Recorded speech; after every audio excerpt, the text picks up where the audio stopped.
سورۃ سبا۔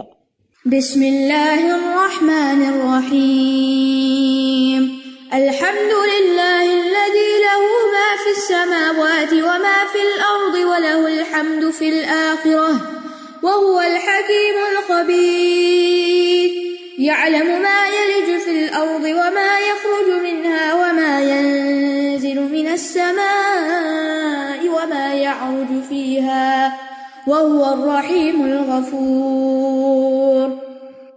سب تعریفیں اللہ کے لیے ہیں جس کی ملکیت میں وہ سب کچھ ہے جو آسمانوں اور زمین میں ہے، اور آخرت میں بھی سب تعریفیں اسی کے لیے ہیں، اور وہ خوب حکمت والا، خوب باخبر ہے۔ یہاں وجہ کیا بتائی گئی کہ سب تعریفیں کیوں اس کے لیے ہیں؟ کیونکہ ساری کائنات کا نظام وہی سنبھالے ہوئے ہے، ہر چیز میں جو خوبی ڈالی اس نے وہ اسی کی ڈالی ہوئی ہے، اسی کی عطا کردہ ہے۔ تو ظاہر میں اگر کسی انسان کی بھی تعریف ہو رہی ہو تو دراصل دل میں یہی ہونا چاہیے کہ اللہ نے اس کو دیا ہے اور وہ بھی اللہ ہی کو کریڈٹ جاتا ہے، اسی کی تعریف ہے۔ اور آخرت میں تو ہر ایک کی زبان پر الحمدللہ ہوگا، صرف اللہ ہی کی تعریف ہو رہی ہوگی۔ نبی صلی اللہ علیہ وسلم بھی ان الفاظ سے اللہ کی حمد بیان کریں گے جو اس سے پہلے کبھی نہیں کی ہوگی۔ وہ جانتا ہے جو کچھ زمین میں داخل ہوتا ہے اور جو کچھ اس سے نکلتا ہے اور جو آسمان سے اترتا ہے اور جو کچھ اس میں چڑھتا ہے، اور وہ نہایت رحم کرنے والا، بہت بخشنے والا ہے۔ اور جن لوگوں نے کفر کیا کہتے ہیں ہم پر قیامت نہیں آئے گی، یعنی قیامت کا انکار کرتے ہیں۔ آپ کہہ دیجئے کیوں نہیں، میرے رب کی قسم جو غیب کا جاننے والا ہے، وہ یقیناً تم پر ضرور آئے گی۔ ایک ذرے برابر چیز بھی اس سے چھپی ہوئی نہیں، نہ آسمانوں میں اور نہ زمین میں، اور نہ اس سے چھوٹی اور نہ بڑی، مگر ایک واضح کتاب میں ہے۔ ہر چیز کا ریکارڈ ہے، ہر ذرے کا، اور ذرے کو بھی توڑ کے جو ایٹم کے اندر بھی جو چیزیں ہیں اس کا بھی ریکارڈ اللہ کے ہاں موجود ہے۔ کچھ بھی اللہ سے چھپا ہوا نہیں۔ اللہ کا علم وسع کرسیہ السماوات والارض، ہر چیز کو گھیرے ہوئے ہے، تاکہ وہ ان لوگوں کو جو ایمان لائے اور انہوں نے نیک عمل کیے اچھا بدلہ دے۔ یہی وہ لوگ ہیں جن کے لیے مغفرت اور عمدہ رزق ہے، اور وہ لوگ جنہوں نے ہماری آیات کو نیچا دکھانے کی کوشش کی، یہی وہ لوگ ہیں جن کے لیے بدترین قسم کا عذاب ہے۔ آیات کا مقابلہ کرنا، عاجز کرنا، نیچا دکھانا، کس طرح کہ کبھی کہا جائے یہ جادو ہے، کبھی کہا جائے شعر ہے، کبھی کہے پہلے لوگوں کے افسانے ہیں، اور لوگوں کو اس سے روکا جائے، تو یہ سب اس میں شامل ہوتا ہے۔ اور وہ لوگ جنہیں علم دیا گیا وہ دیکھ لیں گے کہ جو کچھ آپ پر آپ کے رب کی طرف سے اتارا گیا ہے وہ سراسر حق ہے، اور وہ بہت زبردست خوب تعریف والے رب کے راستے کی طرف رہنمائی کرتا ہے۔ اور یہاں یرا سے مراد رؤیت قلبی ہے، یعنی علم یقینی، صرف آنکھوں سے دیکھنا نہیں۔ اہل علم سے مراد صحابہ بھی ہیں اور عام مومن بھی ہیں جو علم رکھتے ہوں، جو اس بات کو جانتے ہیں اور یقین رکھتے ہیں۔ اور جن لوگوں نے کفر کیا کہتے ہیں کیا ہم تمہیں اس شخص کے بارے میں بتائیں جو تمہیں خبر دیتا ہے کہ جب تم پوری طرح ریزہ ریزہ کر دیے جاؤ گے تو بے شک تم ضرور ایک نئی پیدائش میں ہوگے، یعنی مذاق کے طور پر یہ باتیں کرتے تھے۔ کیا اس نے اللہ پر جھوٹ گڑ لیا ہے یا اسے جنون لاحق ہے؟ مانتے نہیں تھے، وہ سمجھتے تھے کہ اپنے پاس سے کہہ رہے ہیں یہ سب کچھ۔ بلکہ وہ لوگ جو آخرت پر ایمان نہیں لاتے وہ عذاب میں اور بہت دور کی گمراہی میں ہیں، یعنی وہ اتنا دور نکل گئے کہ انہیں اصل بات سمجھ نہیں آ رہی، نبی صلی اللہ علیہ وسلم کی رسالت کو پہچان ہی نہیں پا رہے۔ تو کیا انہوں نے اس کی طرف نہیں دیکھا جو آسمان اور زمین میں اور ان کے آگے پیچھے ہے؟ یعنی اللہ کی نشانیاں تو دیکھیں، اگر ہم چاہیں تو انہیں زمین میں دھسا دیں یا ہم ان پر آسمان سے کچھ ٹکڑے گرا دیں۔ یعنی یہ نہیں مان رہے تو ہم انہیں سزا دینے پر پوری طرح قادر ہیں، لیکن اللہ نے ہر ایک کو مہلت دی ہوئی ہے۔ بے شک اس میں ہر رجوع کرنے والے بندے کے لیے ضرور ایک نشانی ہے، اور بلا شبہ ہم نے داؤد کو اپنے پاس سے بڑا فضل عطا کیا۔ اے پہاڑوں اس کے ساتھ تسبیح کیا کرو، اور اے پرندوں تم بھی، اور ہم نے اس کے لیے لوہے کو نرم کر دیا۔ داؤد علیہ السلام کو اللہ تعالیٰ نے نبوت کے علاوہ بہت سی خوبیوں سے نوازا تھا، اور ان نعمتوں کے علاوہ جن کا ذکر اس آیت میں ہوا ہے ایک اور بڑی زبردست نعمت تھی، اور وہ تھی خوبصورت آواز، جس کے ذریعے وہ اللہ تعالیٰ کی تسبیح پڑھتے، ہمز پڑھتے جو زبور میں ان کو دی گئی تھی۔ تو اس آواز کو سن کر پتھر کے ٹھوس پہاڑ بھی تسبیح خوانی میں مصروف ہو جاتے، یعنی ایکو ہونے لگتا، اڑتے پرندے ٹھہر جاتے، اور وہ بھی داؤد علیہ السلام کے ساتھ تسبیح میں مصروف ہو جاتے۔ سبحان اللہ، اللہ جس کو چاہے جس چیز سے نواز دے۔ انعم السابغات وقدر فی السرد، یہ کہ کشادہ زرہیں بناؤ، یعنی اللہ تعالیٰ نے داؤد علیہ السلام کو جو لوہا نرم کر کے دیا تو فرمایا کہ اس سے زریں بناؤ اور کڑیاں جوڑتے وقت ہلکے ٹھیک انداز پر رکھو اور نیک عمل کیا کرو. یعنی ٹیکنالوجی اپنی جگہ، انڈسٹری اپنی جگہ، لیکن اس کے ساتھ ساتھ عمل اچھے کرو. جو کچھ تم کیا کرتے ہو میں اسے خوب دیکھنے والا ہوں. یہ لفظ سابغات آیا ہے پوری لمبی زریں جو لڑنے والے کے پورے جسم کو پوری طرح ڈھانک لیں اور دشمن کے وار سے محفوظ رہیں. تو یہ سب سے پہلے داؤد علیہ السلام نے اسلحہ تیار کیا تھا. اور پھر خاص طور پر آپ دیکھیے اللہ تعالیٰ احکامات دے رہے ہیں کہ کڑیاں جوڑنے میں کیل اتنے باریک نہ ہو کہ جوڑ حرکت ہی کرتے رہے، ڈھیلے ڈھالے ہوں، اور نہ اتنے سخت ہوں کہ وہ ہلکا تنگ ہو جائے اور وہ ٹوٹ ہی جائے اور پہنا نہ جا سکے. اور ان نعمتوں کے بدلے عمل صالح کے ذریعے شکر گزار بنو. وَلِسُلَيْمَانَ الرِّيحَ غُدُوُّهَا شَهْرٌ وَرَوَاحُهَا شَهْرٌ، اور سلیمان کے لیے ہوا کو مسخر کر دیا. اس کا صبح کا چلنا 1 ماہ کی مسافت اور اس کا شام کا چلنا بھی 1 ماہ کی مسافت کا تھا. اور ہم نے اس کے لیے تانبے کا چشمہ بہا دیا، پگھلا ہوا تانبا. اور جنوں کو بھی اس کے لیے مسخر کیا جو اس کے رب کے اذن سے اس کے سامنے کام کرتے تھے، مسخر تھے. اور ان میں سے جو بھی ہمارے حکم سے سرتابی کرتا ہم اسے بھڑکتی ہوئی آگ کا مزہ چکھاتے تھے، بھسم ہو کے رہ جاتا تھا. تو سلیمان علیہ السلام کے بارے میں آتا ہے کہ وہ اپنے تخت پر بیٹھ جاتے اور ہوا کو حکم دیتے جس طرف انہوں نے جانا ہوتا تو وہ تخت اٹھاتی اور جیسے بادل جا رہے ہوتے ہیں ایسے وہ ان کو لے جاتی. صبح کے وقت اتنی دور تک جتنے میں ایک مسافر 1 مہینے میں پہنچے چل چل کے یا سواری پر، تو وہ اتنی تیزی سے وہاں پہنچ جاتے تھے، سمجھے چند گھنٹوں میں. ہم سمجھتے ہم نے جہاز بنا کر بہت بڑا کارنامہ کر لیا ہے. اللہ سبحانہ تعالیٰ نے یہ نعمت جو ہے وہ اڑنے کی اور ساز و سامان اور لاؤ لشکر کے ساتھ یہ سلیمان علیہ السلام کو عطا کی تھی. اور اسی طرح صبح کو جاتے مہینے کی مسافت پر اور شام کو واپس آ جاتے، یعنی ایک دن میں 2 مہینوں کی مسافت طے کرتے تھے. کتنا دور ایکسپیڈیشن پہ جاتے ہوں گے. اور پھر ان کے لیے تانبے کے چشمے بہا دیے گئے اور اس سے انہوں نے بڑے بڑے برتن اور چیزیں بنائی. اور پھر جنات کو ان کے تابع کیا. جو جن بھی سرکشی کرتا فرشتہ اس کو مارتا اور جل کے بھسم ہو جاتا. وہ اس کے لیے بناتے تھے جو وہ چاہتا تھا، بڑی بڑی عمارتیں. یہ جنات کی تعمیر ہے. اور یہ کہا جاتا کہ مسجد اقصی جو ہے اس کے اوپر جو بھاری بھاری پتھر لگے ہوئے، آپ میں سے کوئی گیا، کسی نے دیکھا ہے؟ تو اس تعمیر کو دیکھیں، ویڈیوز میں بھی دیکھیں تو حیرت ہوتی ہے کہ اتنے بھاری پتھر کس طرح اوپر رکھے گئے. تو بعض یہی کہتے ہیں کہ جنات نے ہی تعمیر کیا تھا اس کا سٹرکچر. اور مجسمے اور حوضوں کی طرح کے لگن، یعنی پورے پونڈ جتنا ایک بڑا تھال نہیں ہوتا جیسے لگن، اور گڑی ہوئی دیگیں، یعنی اتنی بڑی بھاری دیگ پیتل کی کہ کوئی اٹھا نہیں سکتا تھا اس. جیسے وہ اجمیر شریف میں کہتے ہیں نا کہ وہ جو دیگ ہے اس کے اندر سیڑھی لگی ہوئی ہے اور پھر نیچے سے کھانا لے جا کے اس کے اندر گرایا جاتا ہے. تو ان کے لیے بھی، کیونکہ ان کے لشکر بہت بڑے تھے، بہت بڑے پیمانے پہ کھانا چاہیے تھا، اللہ نے اسباب بھی پیسے ہی پیدا کر دیے. اے آل داؤد شکر کرنے کے لیے عمل کرو. اعملوا آل داؤد شکرا، اور میرے بندوں میں سے کم ہی شکر گزار ہیں. یعنی نعمتیں تو بہت لوگوں کو ملتی ہیں لیکن شکر ادا نہیں کرتے. شکر ادا ہوتا ہے نیک اعمال کر کے، صرف زبانی باتیں کر کے نہیں. اور محاریب جو ہے محراب کی جمع ہے. بلند محلات، عالی شان عمارتیں، مساجد اور تماثیل، یہ جو مجسمے ہیں یہ غیر حیوان چیزوں کی ہوتی تھی، کسی جاندار کی تصویر نہیں ہوتی تھی. جواب جابیہ کی جمع، جفان جفنا کی، یعنی جس میں پانی جمع کیا جاتا ہے. حوض جتنے بڑے لگن اور دیگیں. اور کہا جاتا کہ یہ دیگیں پہاڑوں کو تراش کر بنائی جاتی تھیں جن کو ادھر ادھر موو نہیں کر سکتے تھے. ہزاروں افراد کا کھانا بیک وقت پک جاتا تھا اور یہ سارے کام جنات کرتے تھے. پھر جب ہم نے اس پر موت کا فیصلہ کیا تو جنوں کو اس کی موت کی خبر زمین کے کیڑے دیمک نے دی جو اس کا عصا کھا رہا تھا. پھر جب وہ گر پڑا تو جنوں پر واضح ہو گیا کہ اگر وہ غیب کا علم رکھتے ہوتے تو رسوا کن عذاب میں مبتلا نہ ہوتے. اصل میں سلیمان علیہ السلام کے زمانے میں جنات جو اتنے بڑے بڑے کام کر رہے تھے تو لوگوں کے اندر یہ مشہور ہو گیا کہ جن غیب جانتے ہیں. اور آج تک یہ بات ہمارے لوگوں میں مشہور ہے کہ غیب کا علم، چوری کس نے کی، فلاں جو گم شدہ ہے وہ کہاں چلا گیا، ڈھونڈ کے لاؤ. کچھ لوگ ہیں جو یہ دعویٰ کرتے ہیں کہ انہوں نے جن مسخر کیے اور ان سے کام لیتے ہیں. ایسا کرنا نہیں چاہیے، یہ حضرت سلیمان علیہ السلام کے بعد کسی کے لیے جائز نہیں. تو بہرحال ان کے زمانے میں یہ مشہور ہو گیا کہ جنات غیب کی خبریں جانتے ہیں. تو اللہ تعالیٰ نے سلیمان علیہ السلام کی موت کے ذریعے یہ بات واضح کر دی اور اس عقیدے کا فساد جو ہے اس کو کلیئر کر دیا کہ اگر وہ غیب جانتے ہوتے تو سلیمان علیہ السلام کی موت کے بعد وہ ان کے کاموں میں نہ لگے رہتے. کیونکہ ان کے علاوہ تو کوئی اور ان سے کام لے بھی نہیں سکتا تھا. لقد کان لسبأ فی مسکنہم آیہ، بلا شبہ قوم سبا کے لیے ان کے رہنے کی جگہ میں ایک نشانی تھی. خوبصورت جگہ تھی وہ. دائیں اور بائیں طرف 2 باغ تھے. اپنے رب کے رزق میں سے کھاؤ اور اس کا شکر ادا کرو. عمدہ شہر اور خوب بخشنے والا رب. سبا وہی قوم تھی جس کی طرف ملکہ سبا یا ملکہ بلقیس جو تھی وہ منسوب ہے، جو حضرت سلیمان علیہ السلام کے زمانے میں مسلمان ہو گئی تھی.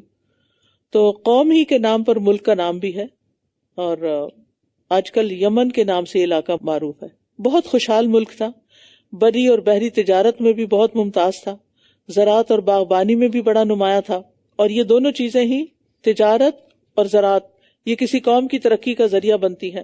جنتان عن یمین و شمال، کہتے ہیں کہ شہر کے دونوں طرف پہاڑ تھے جن سے چشموں اور نالوں کا پانی بہہ بہہ کے شہر میں آتا، اور انہوں نے بڑے بڑے درمیان میں بند باندھے ہوئے تھے اور ان کے ساتھ پھر باغات لگائے تھے، اور پانی کا رخ بھی ان کی طرف ڈالا ہوا تھا، اور اس کی وجہ سے خوب پھل اور پھول اور بہت کچھ اگتا تھا.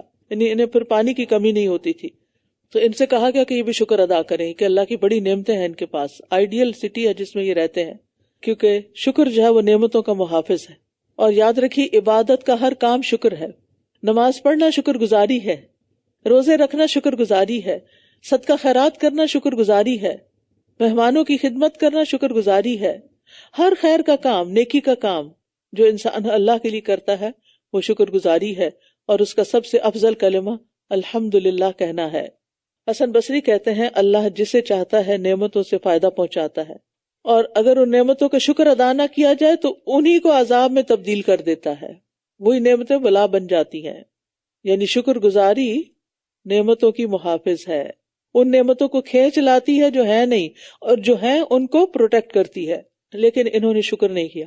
داؤد علیہ سلیمان علیہ السلام تو شکر ادا کرنے والے تھے، اللہ نے ان کی نعمتیں برقرار رکھی، لیکن یہ قوم شکر گزار نہیں تھی. تو ہوا کیا؟ وَأَعْرَضُوا، انہوں نے منہ موڑ لیا، تو ہم نے ان پر بن توڑ سیلاب بھیج دیا، اور ہم نے انہیں ان کے 2 باغوں کے بدلے 2 ایسے باغ دیے جو بدمزہ پھلوں، چھاؤ کے درختوں اور کچھ تھوڑی سی بیریوں والے تھے.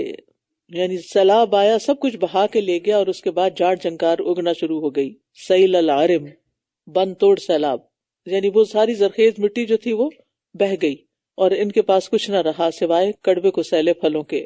تو اس سے پتہ چلتا ہے کہ نافرمانیاں نعمتوں کے چھن جانے کا سبب ہوتی ہیں، اور نافرمانیاں نعمتوں کے لیے آگ کی حیثیت رکھتی ہیں. جیسے آگ لکڑی کو کھا جاتی ہے نا، تو اللہ کی نافرمانی بھی نعمتوں کو زوال پذیر کر دیتی ہے. ذالک جزیناہم بما کفروا، ان کی ناشکری کا ہم نے انہیں یہ بدلہ دیا، اور ہم سخت ناشکرے کو ایسا ہی بدلہ دیتے ہیں. سخت ناشکرے کو ایسا ہی بدلہ دیتے ہیں کہ اس کی نعمتیں اس سے چھن جاتی ہیں. وَجَعَلْنَا بَيْنَهُمْ وَبَيْنَ الْقُرَى الَّتِي بَارَكْنَا فِيهَا قُرًى ظَاهِرَةً وَقَدَّرْنَا فِيهَا السَّيْرَ، اور ہم نے ان کے اور ان کی بستیوں کے درمیان جن میں ہم نے برکت دی تھی چند نمایاں بستیاں بنائی تھی، اور جن کی مسافت ہم نے اندازے پر رکھی تھی.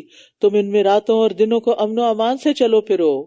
تو انہوں نے کہا، اے ہمارے رب، ہمارے سفروں کے درمیان دوری پیدا کر دے.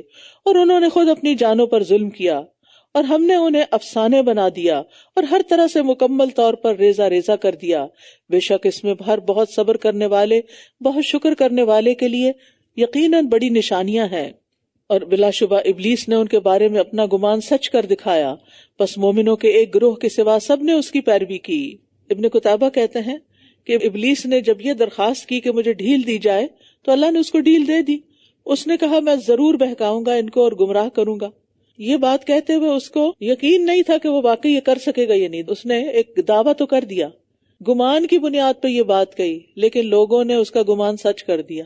جو وہ کرنا چاہتا تھا وہ انہوں نے اس کو کرنے دیا، یعنی اپنے ساتھ وہ سب کرنے دیا جو ابلیس ان کے ساتھ کرنا چاہتا تھا، کیونکہ اس کو آئیڈیا تو نہیں تھا کہ بندے کتنی بات مانتے ہیں.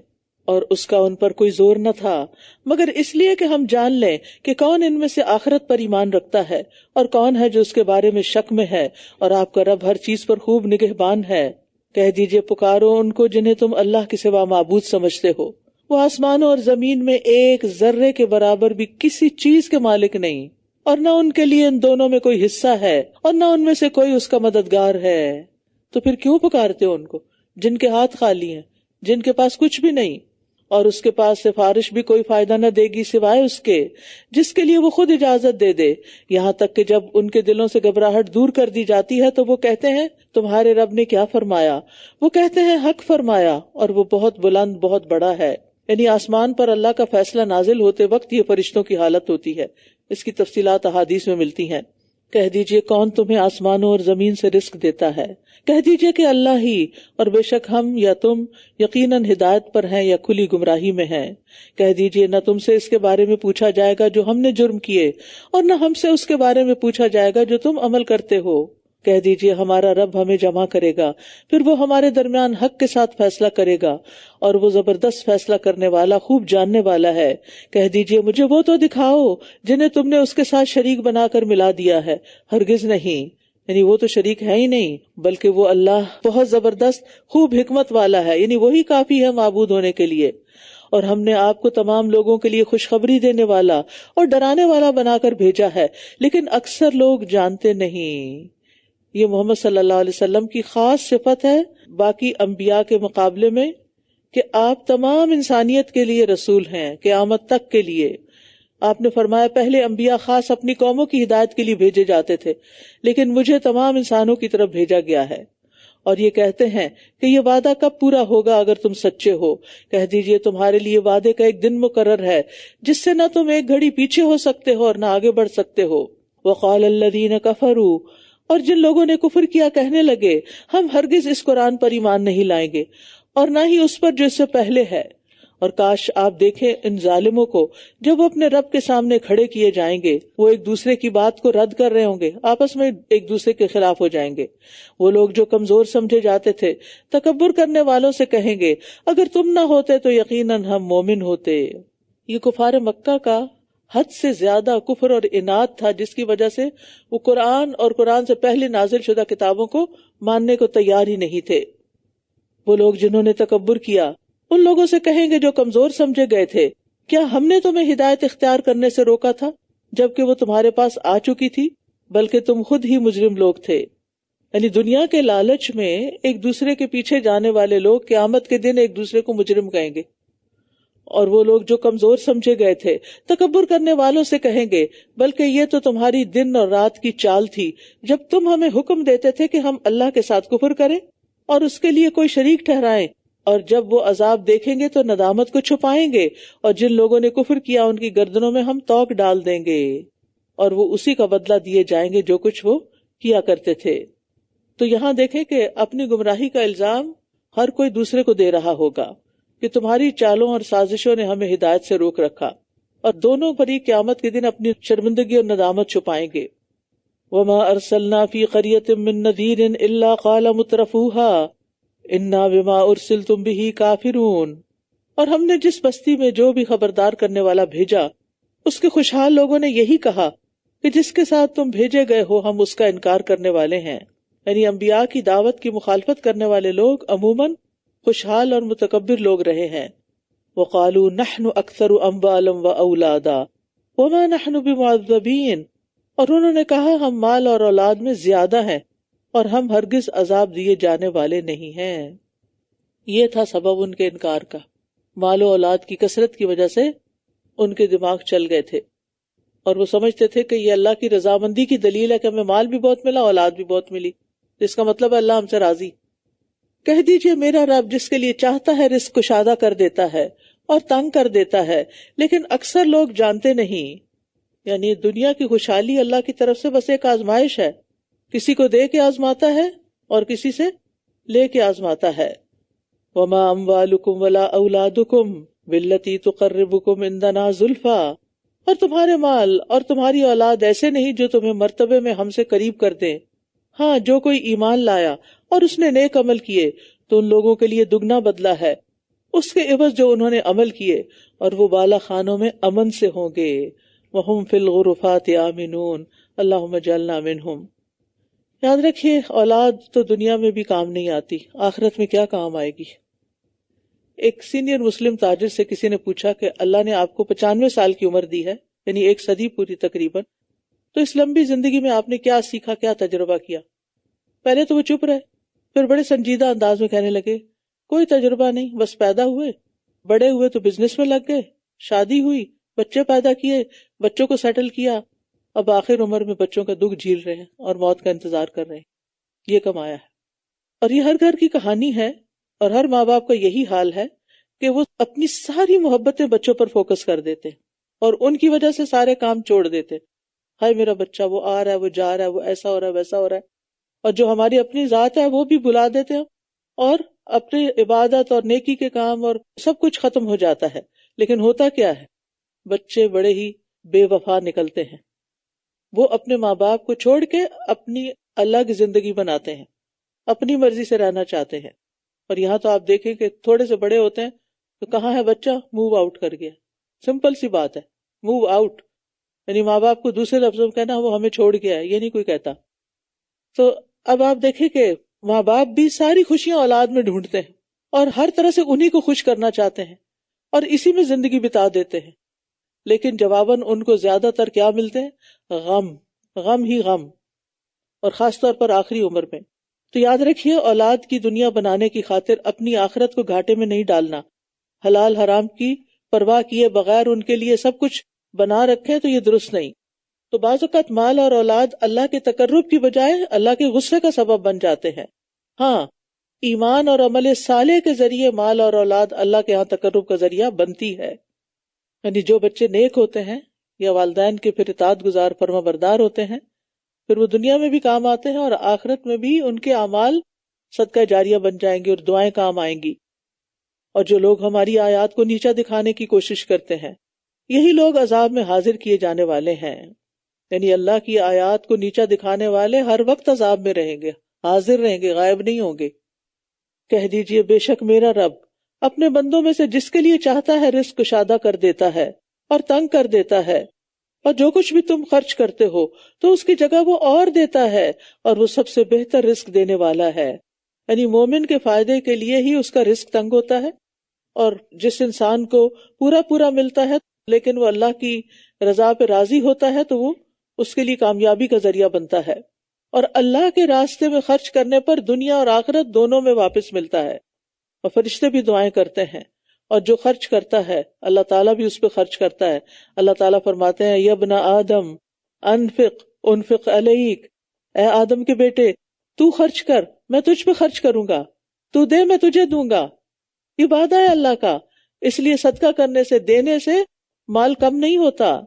نبی صلی اللہ علیہ وسلم نے قسم کھا کے یہ بات کہی، ما نقصت صدقۃ من مال، کوئی صدقہ مال میں کمی نہیں لاتا، یعنی اس سے مال بڑھتا ہی ہے۔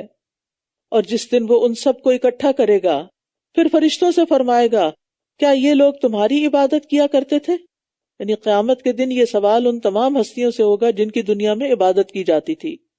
قالوا سبحانک، وہ کہیں گے پاک ہے تو ہی ان کے سوا ہمارا کارساز ہے، بلکہ وہ تو جنوں کی عبادت کرتے تھے، ان کے اکثر انہی پر ایمان لانے والے تھے۔ یاد رکھیے، اللہ کے سوا کسی دوسرے کی عبادت کرنا شیطان کی عبادت ہے، شیطان کی بندگی ہے۔ بس آج کے دن تم میں سے کوئی کسی کے لیے کسی نفع اور نقصان کا مالک نہ ہوگا، اور جن لوگوں نے ظلم کیا ہم ان سے کہہ دیں گے، اس آگ کے عذاب کا مزہ چکھو جسے تم جھٹلایا کرتے تھے۔ اور جب ان پر ہماری واضح آیات پڑھی جاتی ہیں تو وہ کہتے ہیں، یہ ایک ایسا شخص ہے جو چاہتا ہے کہ تمہیں ان معبودوں سے روک دے جن کی عبادت تمہارے آباء و اجداد کیا کرتے تھے، اور وہ کہتے ہیں یہ قرآن تو ایک گھڑا ہوا جھوٹ ہے۔ استغفر اللہ۔ اور جن لوگوں نے کفر کیا وہ حق کے بارے میں جب کہ وہ ان کے پاس آ گیا کہتے ہیں یہ تو ایک واضح جادو ہے۔ یعنی مشرکین کو عذاب کیوں ملے گا کہ حق واضح ہونے کے باوجود بھی کبھی قرآن کو جھوٹ اور کبھی جادو کہہ رہے ہیں۔ تو ایسی صورت میں پھر انجام جہنم ہی ہوا کرتا ہے۔ اور ہم نے انہیں نہ تو کتابیں دے رکھی ہیں جنہیں یہ پڑھتے ہوں، اور نہ ہی ہم نے ان کی طرف آپ سے پہلے کوئی خبردار کرنے والا بھیجا ہے۔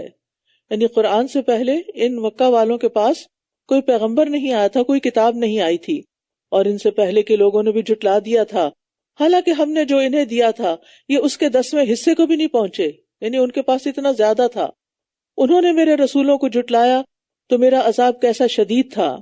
یعنی پہلی قومیں طاقت اور شان و شوکت میں عربوں سے بہت آگے تھی، لیکن رسولوں کو جھٹلانے کی وجہ سے ان کا انجام تباہی اور بربادی کی شکل میں ہوا۔ کہہ دیجئے میں تو تمہیں صرف ایک بات کی نصیحت کرتا ہوں کہ تم اللہ کے لیے دو اور ایک ایک ہو کر کھڑے ہو جاؤ. پھر تم خوب غور و فکر کرو. تمہارے ساتھی کو کوئی جنون لاحق نہیں، وہ تو تمہیں ایک سخت عذاب سے پہلے خبردار کرنے والا ہے. کہہ دیجئے جو اجرت بھی میں نے تم سے مانگی ہے تو وہ تمہارے لیے ہے، مجھے مت دو، مانگی ہی نہیں تھی. یہ بہت زبردست دلیل ہے، قوی دلیل. میرا اجر تو اللہ کے ذمہ ہے اور وہ ہر چیز پر خوب گواہ ہے کہ میں تم سے اس کے بدلے کو مان لیتا ہوں یا نہیں. کہہ دیجئے بے شک میرا رب حق بات کا القاء کرتا ہے جو سب غیبوں کا جاننے والا ہے. کہہ دیجئے حق آ گیا اور باطل نہ تو ابتدا کرتا ہے اور نہ وہ اعادہ کر پائے گا، یعنی باطل ہمیشہ کے لیے مٹ جائے گا. اور دیکھا بھی گیا کہ بیت اللہ سے نبی صلی اللہ علیہ وسلم نے وہ سارے بت گرا دیے، توڑ دیے. کہہ دیجئے اگر میں بھٹک گیا ہوں تو میرا بھٹکنا میری اپنی ذات کے ذمہ ہے، اور اگر میں ہدایت پر ہوں تو یہ اس وحی کی وجہ سے ہے جو میری طرف میرے رب کی طرف سے کی جاتی ہے. بے شک وہ خوب سننے والا بہت قریب ہے. یعنی اللہ سبحانہ تعالیٰ سب کچھ سنتا ہے اور وہ بندے کے قریب بھی ہے. اور اگر آپ دیکھیں جب وہ گھبرا جائیں گے تو بھاگ نہ سکیں گے، استغفر اللہ، اور قریب کی جگہ سے پکڑ لیے جائیں گے. یعنی دنیا کے بعد آخرت کی تمام منزلیں ہیں جن میں موت کے وقت فرشتوں کی آمد، پھر قبر میں سوال جواب، پھر قبروں سے نکلنا اور اللہ تعالیٰ کے حضور پیش ہونا، پھر جہنم میں جانا، یہ سب کچھ اس میں شامل ہے. تو کفار پر جب اللہ کی گرفت آئے گی تو ان پر گھبراہٹ طاری ہو جائے گی. آج جو لوگ بہت ڈینگے مارتے ہیں، لیکن جب دنیا کی مہلت ختم ہوگی تو اللہ تعالیٰ پکڑے گا اور ان پر گھبراہٹ طاری ہوگی، اور اس وقت ان کے لیے بچ نکلنے کی کوئی صورت نہیں ہوگی، دنیا میں بھی نہیں ہے اور آخرت میں بھی نہ ہوگی. وَقَالُوا آمَنَّا بِهِ وَأَنَّا لَهُمُ التَّنَاوُشُ، اور وہ کہیں گے ہم اس پر ایمان لائے، اور ان کے لیے دور کی جگہ سے ایمان حاصل کرنا کیوں کر ممکن ہوگا. تناوش کا مطلب ہوتا ہے کہ آسانی سے کسی چیز کو حاصل کر لینا، لے لینا. یعنی ایمان لانے کی جگہ دنیا تھی جو اب تمہارے پیچھے رہ گئی، بہت دور رہ گئی. توبہ کا وقت تو موت سے پہلے تک کا تھا، اب تم واپس دنیا میں جا کر وہ سب کچھ نہیں لا سکتے. اور اس سے پہلے انہوں نے اس کا انکار کیا تھا اور وہ دور کی جگہ سے بن دیکھے تیر تکے پھینکتے رہے. اور ان کے درمیان اور جو یہ خواہش کریں گے اس کے درمیان رکاوٹ ڈال دی جائے گی. ان کی خواہش کیا ہوگی؟ واپس دنیا میں جائیں، جیسا کہ اس سے قبل ان جیسوں کے ساتھ کیا گیا. بے شک یہ ایک بے چین کر دینے والے شک میں مبتلا تھے.